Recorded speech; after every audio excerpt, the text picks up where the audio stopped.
Hello friends! It's me Andy and welcome back to another video. Today's video is another sketchbook tour. This is a recently finished sketchbook that I started around the end of January and I finished it on April 1st. This is the Talon's art creation sketchbook in the size A5. It has 80 sheets and 90-pound paper. I will also leave a timestamp in the description in case you want to see the flip through without the voiceover. So now that's out of the way, let's begin. This first page was an exercise in one of the Domestica class I was taking, where you take a silhouette of an object and make a character within the silhouette. Here are some quick figure drawings for another Domestica class. In some of these pages, I don't really have anything interesting to say, so I will be flipping over them quicker than the others. On the left here were some sketches for a big painting that I did. You might have seen it on a past vlog. And on the right are my attempt of some wolf faces, which I don't really like. They look more like dogs than wolves to me. Here I tried drawing a cheetah. I really like this one with the running pose. Here are some foxes, which is very much inspired by Creation Blooms over on Instagram. I really like this spread and I tend to study a lot of artists' work, especially if there's a technique I really like from them or a certain stylization that I find very eye-catching. Here are a bunch of pen doodles. I had this idea of a whale with a lighthouse on its back and this house on a hill. I tend to sketch concepts very roughly, especially when they come randomly so I don't forget them. On the left here, I was thinking of designing a stamp to decorate my packaging. So these are the initial sketches. I have not turned them into stamps yet though. And then there are horses on the right here. I think Lindsay Hunter over on Instagram made a tutorial post on how to draw a good horse and I followed that tutorial. A page full of cats. I think I randomly found Gigi, Kiki's cat from Kiki's Delivery Service on Pinterest and I've been struggling drawing cats for quite some time. When I saw Gigi, he looked so simple and easy to copy, so I tried copying him just to get a feel for the cat anatomy. I love cats. I think they're really cute. Their poop is so stinky though. But I still would love to have a cat someday. Here are a bunch of heads. I was experimenting with line art, markers, and Posca pens on the left. On the right is a study of a character from Mariha Tiurina. Like I mentioned before, I tend to study other artists' work for practice and to get a feel of their style and technique. I usually write their names beside the drawing so I remember who it's from. More experiments with Poscas and multiliners. I was really loving the look of solid hair colors at this point.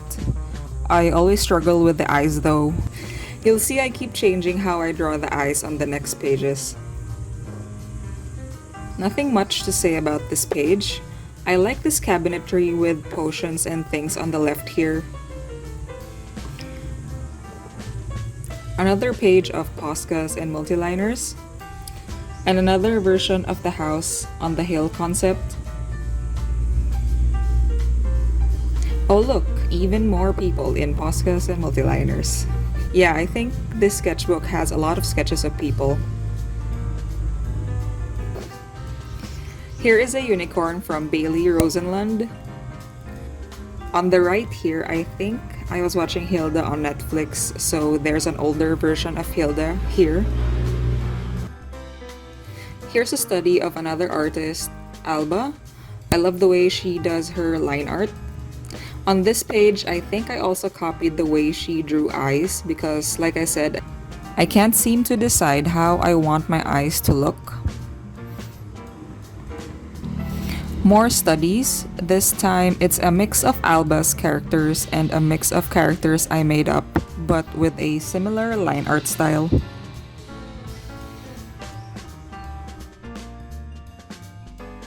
I know you can't see it very well, but the left side here are more studies from Alba. This time it's the way she draws dogs. Then on the right is Davilorium's Draw This in Your Style. Here are some swords and random things, still very much inspired by Alba. I don't know why I was so obsessed with her line work. And then that same house on a hill concept. This is what happens with some of my ideas.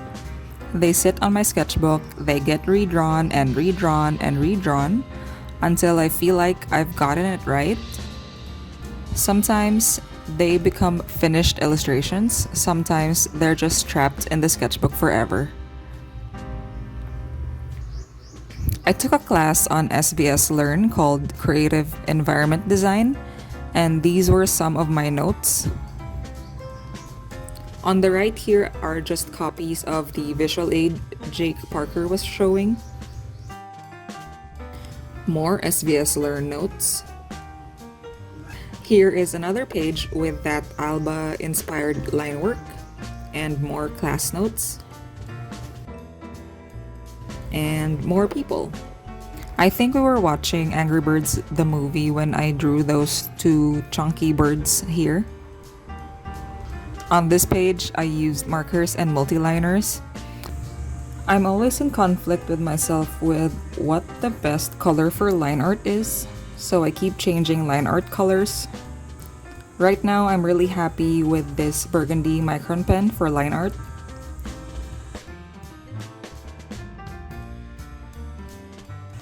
And then this was a spread I posted over on Instagram, and I really like this page. I love medieval fantasy things.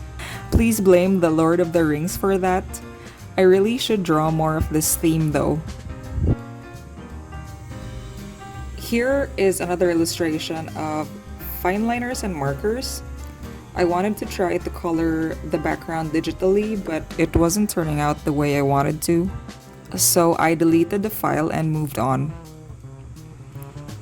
And more faces. The bottom two here are drawn with colored pencils, which I don't usually do, but I do like the outcome here. This one I posted over on my Instagram as well.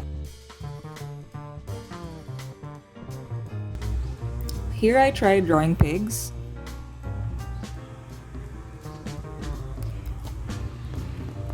Okay, in this one, I found out about how grays can mute vibrant colors, and I was so excited of the colors I could make. This is just the beginning of those swatches. Here are some sketches for Alba's Draw This in Your Style. I also posted this illustration on Instagram, and I think there is a process time-lapse in one of my vlogs. I can't remember if I showed it in one of my vlogs though. Maybe. I found this post where it said draw your national costume in your style or something like that, and I thought it was a cool thing to draw, and I want to revisit these drawings in the future.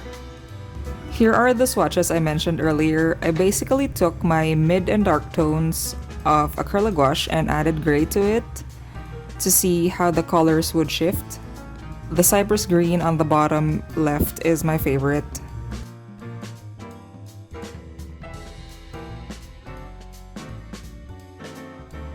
I sometimes use my sketchbook as a cutting mat if I'm being lazy. That's why there's a cut on this page.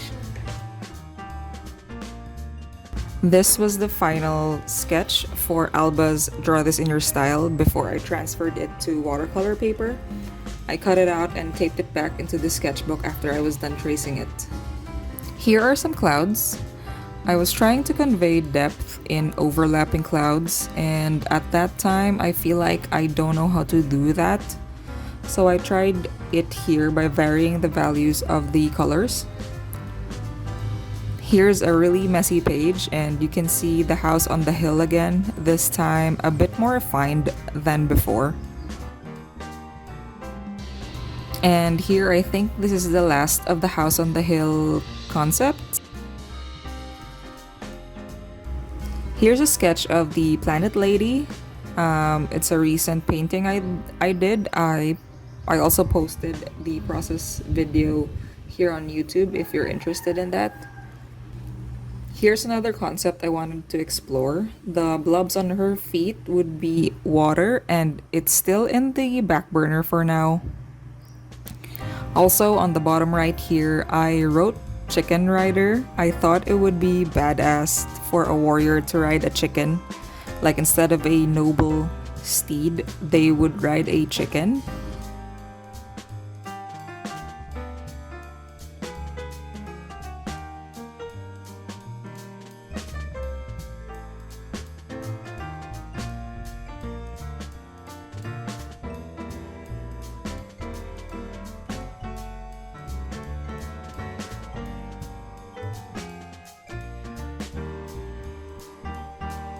Surprise! More heads!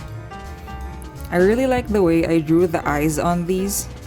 At this point, I'm really liking the look of line art in my work. I always think about how it would look once I put in color because I might not like it. At this time too, I think I wanted to use watercolors again, so I wanted to revisit an old style I had back then when I was starting out, where I used fine liners and watercolors. I really like this full body figure on the middle of the page. I like how I drew her legs. Also, I like this concept of a girl in a bathtub and the water would be in this watercolor galaxy thing dripping onto the floor. Another concept that's in the back burner for now. I was thinking of making a planet logo. That's why there's a planet on this page with Andiopolis on the bottom. I also really like this sleepy coffee cup beside the donut. And I think it would be cute to make it into a Patreon tier icon or a sticker. And on the right here, I tried drawing children. These next pages are very recent. You might have seen them in the last vlog. They are the concept sketches for a mushroom fighter character I was designing for a character design challenge. I ended up not submitting and posting that because I don't know, it didn't feel right. I like the outcome and the way I painted it and the process and everything, but I don't know, my gut feeling keeps telling me not to post it, so I didn't. Here I started sketching straight with the pen without the pencil lines, so the lines are a bit scratchy looking.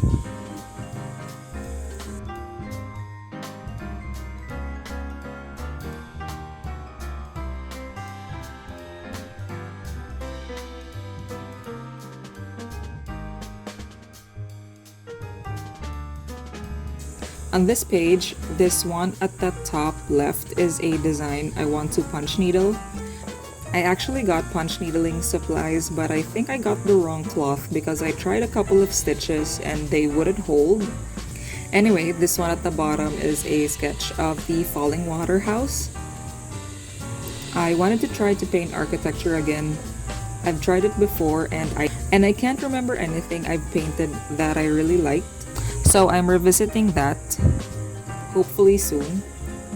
On the right, I don't know if you can see these clearly. They're my favorite things last March, and I thought I'd start a series of drawings of my favorite things every month. That way, I won't have to think about what to paint because sometimes I struggle with what to paint. But we'll see if I actually get around to it. More drawings in line art. My sketchbook is very much like a diary when I sometimes write some artist struggles. On this one, I think I was watching one of Fran Nerd's old videos where she talks about her illustration career and she says you need to find your voice as an illustrator or something along the lines of that. And I thought to myself, what does that even mean? I didn't understand that before, but as we get older, we tend to be more observant of ourselves and our environment. And I'm looking at Fran, and she's very relatable and very human, and I liked that. So, as a quick note to myself, I wrote down meaningful, human, real in the hopes that it will guide me to be the illustrator artist that I want to be. Moving on, I wrote on this page, I want to be real but not cringy because I want to do short comics. So in this page, I sketched out a 2-panel comic of a starry night sky on the first panel and a girl staring up at the sky with some existential text. But I still feel it's on the cringe side of things. I don't know. More sketches of people. I wanted to try smaller eyes on them. And then here on the left is the prompts for... The next pages are concept sketches for the prompts. If you're interested in checking out this event, I will leave a link in the description.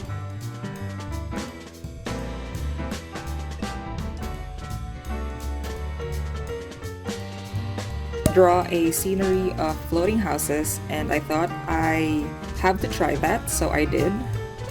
We're almost at the end here. I hope you're not bored. Here I watched the recorded version of April/Monkey Mitaka's live stream for her patrons because I missed it, and she was drawing houses on that stream.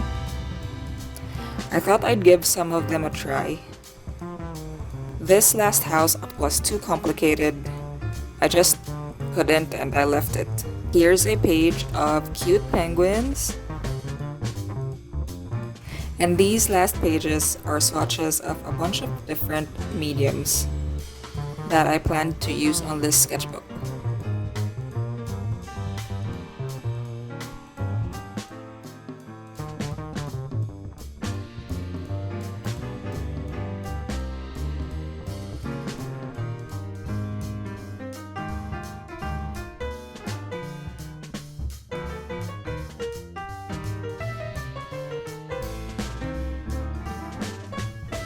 So that's the end of the sketchbook tour.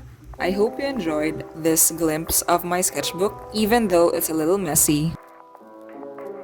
I'll leave you with this quick flip through from start to finish. As always, thank you so much for watching, and I'll see you guys in the next video. Bye!